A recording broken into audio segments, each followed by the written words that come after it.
There are glasses which are more appropriate for certain wines than others.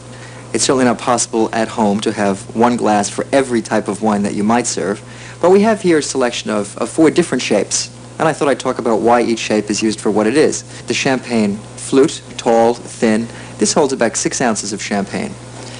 This glass is more typically used for red wine.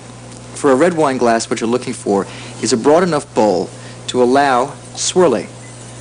You remember what swirling is, that nervous habit that wine drinkers often acquire for releasing the bouquet of a wine?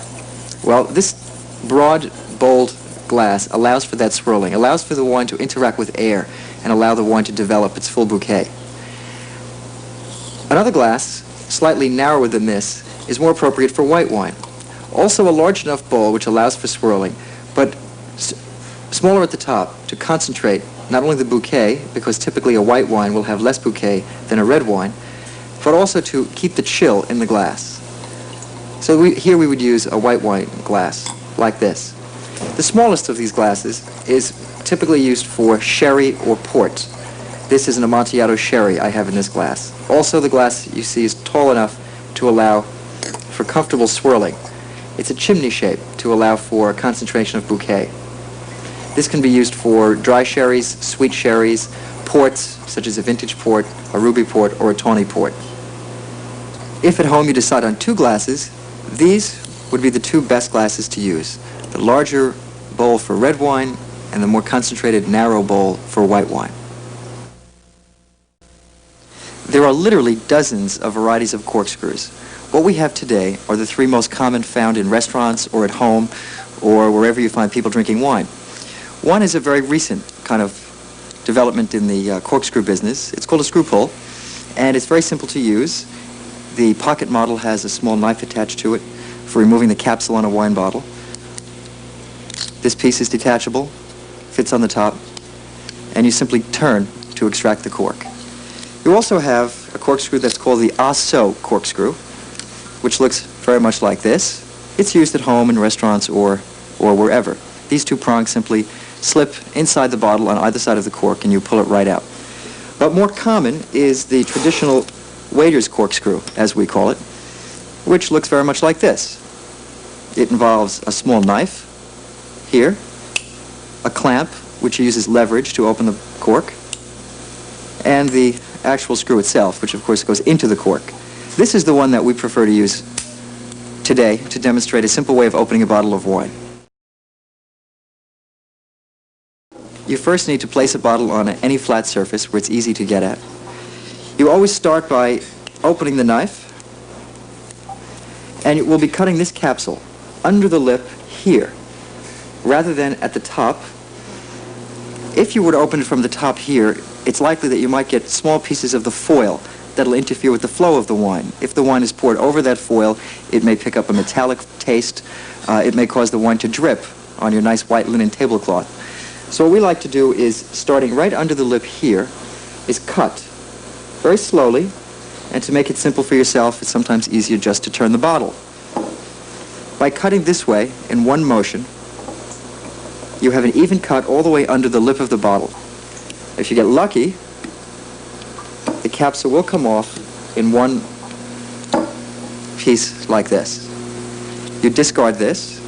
Now you'll often notice when you take the foil off the top of a bottle, there may be dust or dirt or a little bit of mold at the top of the cork. It's simply the result of storage in a winery. It's handy to have any kind of a towel nearby, and you simply wipe off the top of the bottle so that it's clean. Having done that, now you extract the cork. I find it best to begin this exercise by starting the cork at a slight angle, then turning very gently to the right until you center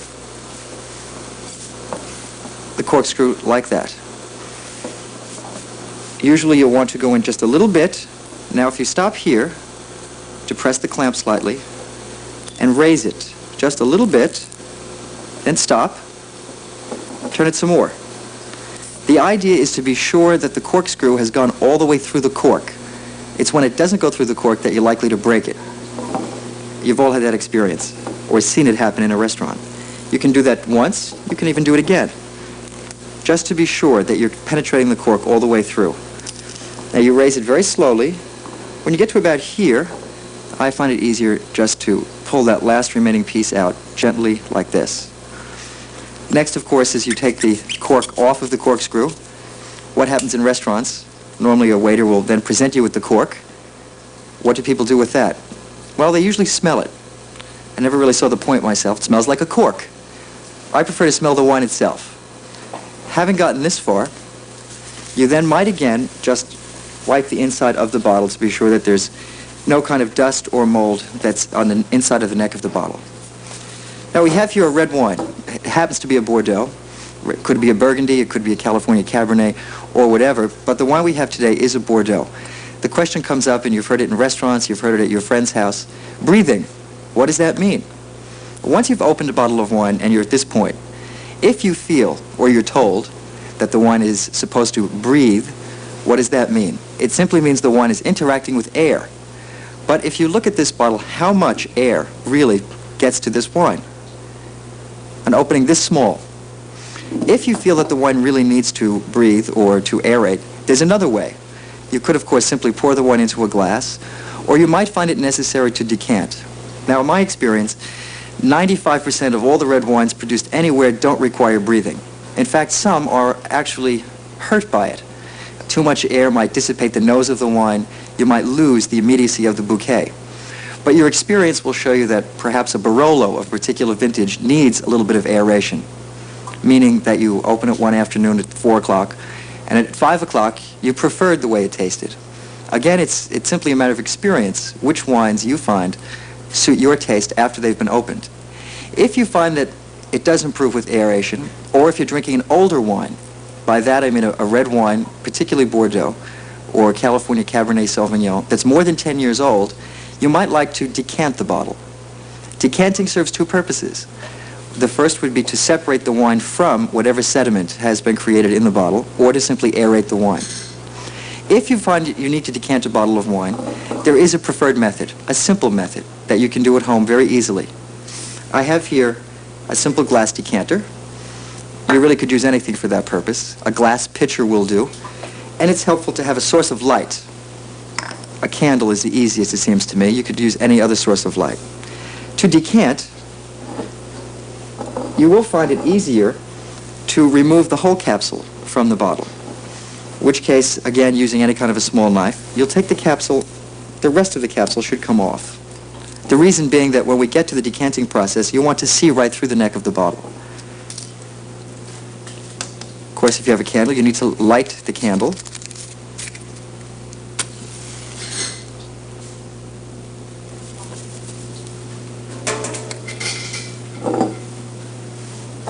The easiest way, again, holding the decanter in your left hand and the bottle in your right. The idea is simply to pour from the decanter, from the bottle, into the decanter. Ideally, you want to do this in one motion, and what I'm doing here is I'm looking directly through the neck of the bottle at the candle. This will help me find sediment, and you simply pour it this way until the first amount of sediment begins to pass through the neck of the bottle. Now, how long ahead do you want to do this? Again, that really is based on your own experience. I generally prefer to decant wine at the last possible moment.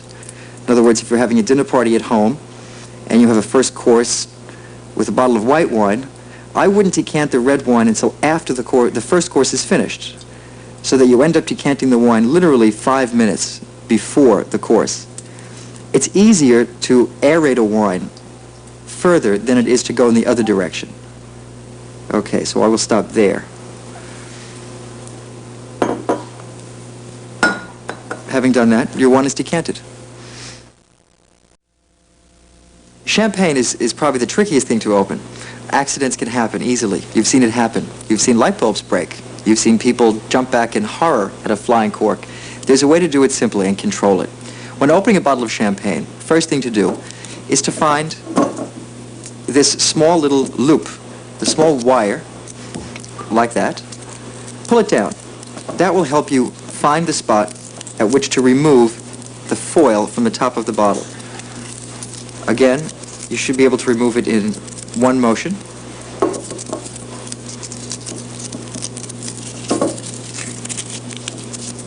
Once the foil is removed, you see that the cork is exposed with the wire. What you need to do next is, once you begin to loosen the wire on the champagne cork, never let go of the cork. So as I begin to untwist this wire, I'm applying pressure at the top here so that I don't lose the cork. You loosen the wire a little bit. Now, what I like to do is loosen it and remove the wire over my thumb so that I've never actually let go of the cork, not even for a second. Having done that, the next step is it's easier to use some kind of a napkin or a towel to grip the top of the cork. When you do so, you twist the cork in one direction, towards me in this case, and the bottle in the other direction, doing it very slowly so the cork simply lifts without a dramatic pop. It sounds like fun, but it's dangerous. Having done that, of course, next you want to pour. This glass is what's often called the traditional champagne glass, and it really is not the glass of preference. It took several people, lots of people, a long time to get all the bubbles in this champagne bottle. Nothing will get rid of the bubbles fast enough than a glass like this, which is much too broad, dissipates all of those bubbles. What we prefer to use is this glass. This is a tall flute or tulip which concentrates the bubbles and the stream as they rise from the center here to the top of the glass. And a glass like this should be filled not all the way to the top, but nearly to the top. And if you look closely, you see the bubbles rising. And you'll look, in this glass, there are no bubbles.